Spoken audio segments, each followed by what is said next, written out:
Don't go outside with wet hair, you'll catch your death of cold. How many of us have heard that exact phrase or something really similar, shouted by a well-meaning parent or grandparent?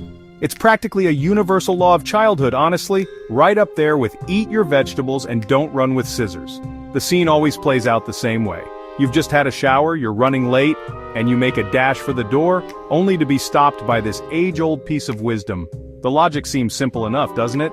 Cold air plus a wet head equals a guaranteed runny nose and a week of feeling miserable. It feels so instinctively true that we rarely even stop to question it. This idea that a simple chill can invite illness has been passed down through generations like a family heirloom. It's part of our collective cultural fabric, woven into the advice we give and receive about staying healthy during the winter months. The phrase itself, catching a cold, directly links the illness to the temperature. We don't say we're catching a virus, we say we're catching a cold. This language has shaped our understanding for centuries, creating a powerful and persistent myth that a bit of shivering is the direct cause of our sniffles. But as a doctor and a scientist, I've learned that the things that feel true aren't always the things that true. So today, we're going to find out, is catching a cold from being cold real, or just a myth? The belief is so deeply ingrained that it feels almost rebellious to challenge it. Think about it. We bundle up in scarves, hats, and enormous coats not just to stay warm but specifically to ward off sickness. We tell our children to zip up their jackets to keep the germs away, as if a virus is a tiny shivering creature that can be physically blocked by a layer of wool. This connection between the sensation of being cold and the onset of illness is powerful because the timing often lines up perfectly. Colds are, after all, more common in the colder months. It's an easy leap to assume that one causes the other, but in science, correlation is not causation. We need to look a little deeper. So, let's put on our detective hats and investigate this chilly conundrum. We'll explore where this idea came from, what science has to say about the tiny villains that actually make us sick, and whether that gust of cold wind on your damp hair really has any power at all. By the end of this journey, you'll be armed with the facts, ready to gently correct the next person who warns you about the perils of a wet head on a frosty day. Prepare to have your mind blown, or at least gently warmed with the power of knowledge. This is a classic case of common sense versus scientific sense, and the results might just surprise you. The idea that cold weather is the direct villain behind our sniffles isn't new. In fact, it's an ancient belief that predates our understanding of germs by thousands of years. Long before scientists could see viruses under a microscope, people had to make sense of the world using the evidence they had. And the evidence was clear. When the weather turned cold, people started getting sick. The ancient Greek physician Hippocrates, often called the father of medicine, wrote about the impact of seasons on health. He observed that respiratory illnesses spiked during the cold, wet months of winter, and he linked these patterns directly to the environment. It seemed like a perfectly logical conclusion at the time. This belief wasn't just confined to ancient Greece. It sprouted up independently in cultures all around the world, each with its own unique twist. In traditional Chinese medicine, for example, illness is often seen as an imbalance of forces within the body, including yin and yang. Cold is considered a yin force, and an excess of cold invading the body could disrupt this delicate balance, leading to symptoms we associate with the common cold. To counteract this, treatments often involve warming foods and herbs, like ginger and cinnamon, to restore harmony. The focus is on protecting the body from the external influence of the cold itself. In many European folk traditions, the fear of chill took on a life of its own. Old wives' tales abound with warnings against sitting on cold stone steps, sleeping in a drafty room, or getting your feet wet, all said to be surefire ways to invite a cold or something worse. These weren't just casual suggestions, they were serious warnings rooted in a real fear of the unknown causes of illness. Before the discovery of viruses, a chill was the best explanation people had. It was a tangible, understandable enemy. You could feel the cold, so it made sense that the cold could get into you and make you sick. This historical and cultural baggage is precisely why the myth is so hard to shake today. It's not just one person's random idea, it's the accumulated wisdom of countless generations, embedded in our language and our daily habits. When your gran tells you to wear a scarf, she's not just nagging. She's passing on a piece of folk medicine that has been trusted for centuries. It's a tradition of care, an expression of love based on the best information available at the time. The problem is, science has moved on. and our understanding has become much more precise. The story is more complicated and far more interesting than just blaming the weather. So if it's not the cold air or the wet hair, what is the real culprit behind your stuffy nose, sore throat, and endless sneezing? The answer lies in a world too small for us to see without some serious scientific equipment. The common cold is caused by viruses, tiny, infectious agents that are masters of invasion. They are not alive in the way we are. You can think of them more like microscopic pirates whose only goal is to find a ship, one of your cells, climb aboard, and use the ship's resources to make millions of copies of themselves. There isn't just one cold virus either, it's a whole gang of them. The most famous and frequent offender is the rhinovirus.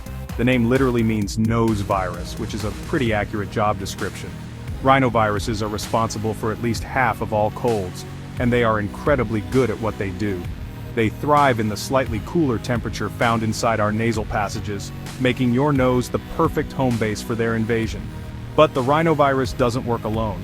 Another major group of cold-causing viruses are the coronaviruses. Now that word might sound scary these days, but most coronaviruses are old news.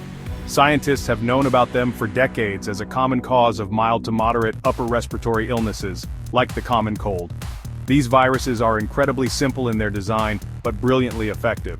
They are essentially a small piece of genetic material, either DNA or RNA, wrapped in a protective protein coat.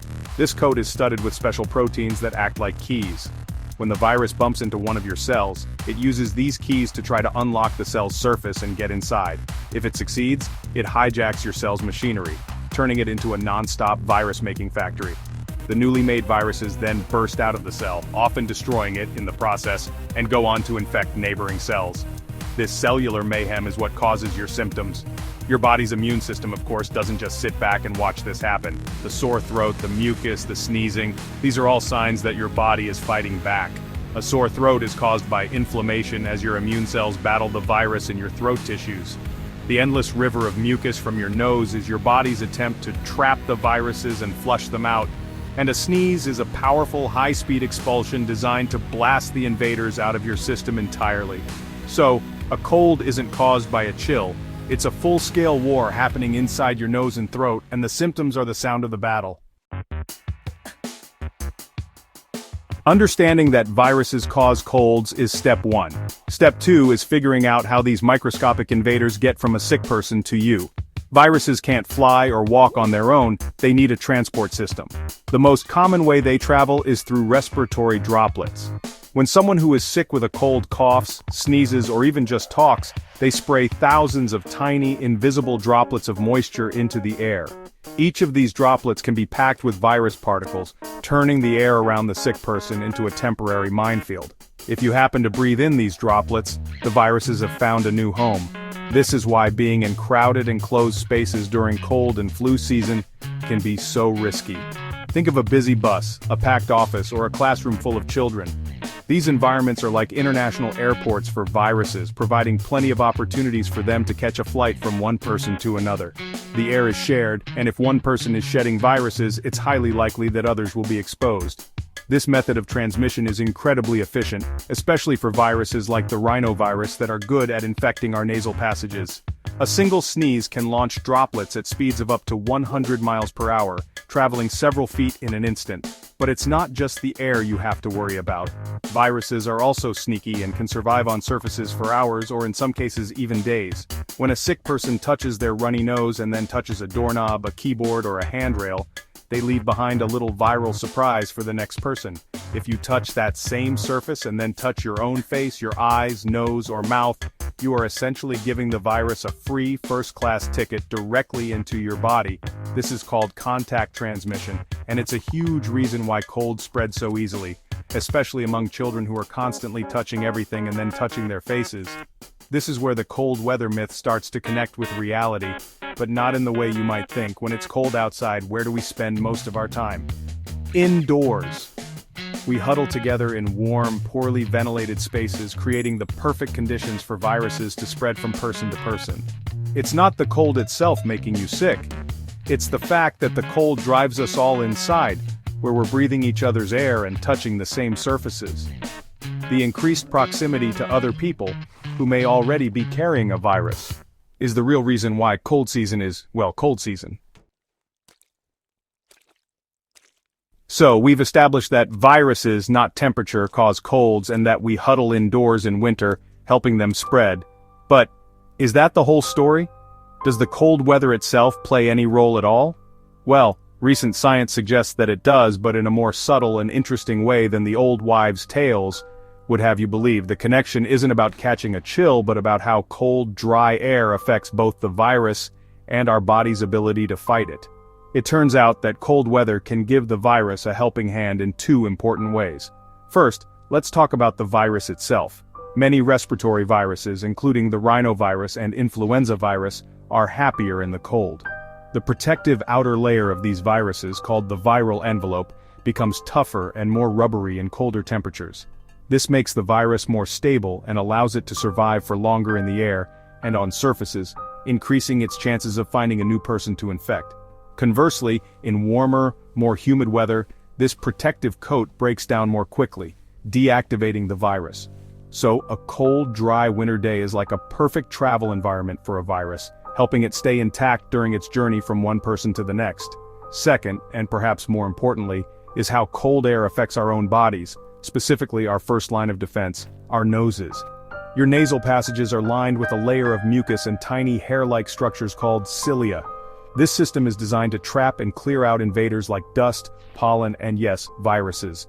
However, when you breathe in cold, dry air, it can chill the inside of your nose. Studies have shown that even a small drop in temperature inside the nose can slow down this crucial immune response. The cilia beat more slowly, and the mucus might not be as effective at trapping viruses. This creates a window of opportunity for the virus. Imagine your nose as a castle, and the mucus and cilia are the guards on the wall. Breathing in cold air is like telling the guards to take a little nap. It doesn't remove the wall, but it makes it much easier for the invading viral army to storm the gates and establish a foothold. So, while being cold doesn't magically create a virus, it can weaken your body's immediate defenses in the very place where cold viruses love to attack. This gives the invaders a crucial head start in the race against your immune system, making an infection more likely to take hold.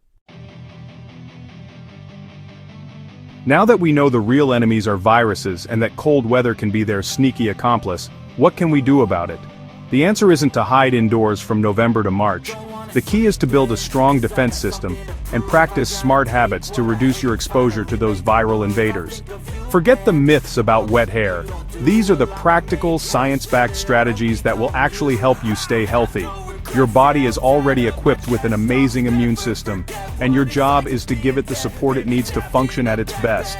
The single most effective thing you can do to prevent catching a cold is something your parents probably told you 1,000,000 times: wash your hands. It sounds too simple to be true, but it is the golden rule of hygiene. As we've learned, viruses can live on surfaces for hours.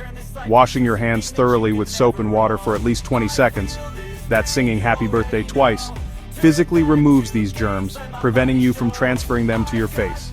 If you don't have access to soap and water, an alcohol-based hand sanitizer is the next best thing. Make it a habit to wash your hands after being in public places, before eating, and after coughing or sneezing. Next, focus on strengthening your internal fortress, your immune system. This means taking care of your overall health. Getting enough sleep is absolutely crucial as your body repairs itself and produces important immune cells while you rest. A healthy, balanced diet rich in vitamins and minerals, especially from fruits and vegetables, provides the raw materials your immune system needs to build its army of defenders. Staying hydrated by drinking plenty of water also helps keep your mucous membranes, like the lining of your nose and throat, moist and effective at trapping germs. Regular, moderate exercise has also been shown to boost immune function. Finally, you can be smart about your environment. Since we know viruses spread easily in dry indoor air, using a humidifier in your home during the winter can help. It adds moisture to the air, which can make it harder for virus droplets to travel, and also helps keep your nasal passages from drying out. And while it's tempting to stay sealed up indoors when it's cold, try to get some fresh air. Ventilating your home or office by opening a window for even a few minutes a day can help disperse virus particles that may have accumulated inside. These aren't magic bullets, but together, they create a powerful shield against illness. After our journey through history, biology, and practical science, it's time to deliver the final verdict. Can you actually catch a cold from being cold? The direct answer is a clear and simple no. The common cold is an infectious disease caused by viruses, most notably the rhinovirus. You cannot get sick without being exposed to one of these tiny germs. A gust of wind, a rain-soaked jacket, or a head of wet hair does not have the power to spontaneously generate a virus inside your body. That part of the old wives' tale is officially a myth. You need a virus to get a cold, full stop. However, the story doesn't end there. The relationship between cold weather and colds is real, but it's one of correlation, not direct causation. Cold weather is not the villain, but it can be the villain's accomplice. As we've discovered, it influences our behavior and our environment in ways that make viral transmission much more likely. It drives us indoors, where we congregate in close quarters, breathing shared air and increasing our chances of inhaling virus-laden droplets from someone who is already sick. This simple change in behavior is a huge factor in why colds are more common in winter. Furthermore, the cold, dry air of winter creates conditions that are favorable for the viruses themselves, helping them survive longer outside the body. At the same time, this cold air can slightly impair our body's first line of defense by chilling our nasal passages and slowing down the mucus-clearing process that normally protects us. This creates a small vulnerability that can give a virus the opening it needs to start an infection. So while the cold weather isn't the cause, it can be considered a significant contributing factor that helps the real culprit, the virus, succeed in its mission. So the next time someone tells you to bundle up or you'll catch a cold, you can smile and say, well, not exactly. The truth is more nuanced and far more fascinating. Colds come from viruses, but the weather can certainly help them on their way. The best defense isn't just a warm coat, but clean hands, a healthy lifestyle, and a good understanding of how germs actually work. Now I want to hear from you. What you'll get sick if? Stories did you grow up with? Share them in the comments below. And let's bust some more myths together. Don't forget to share this with a friend who still fears going out with wet hair.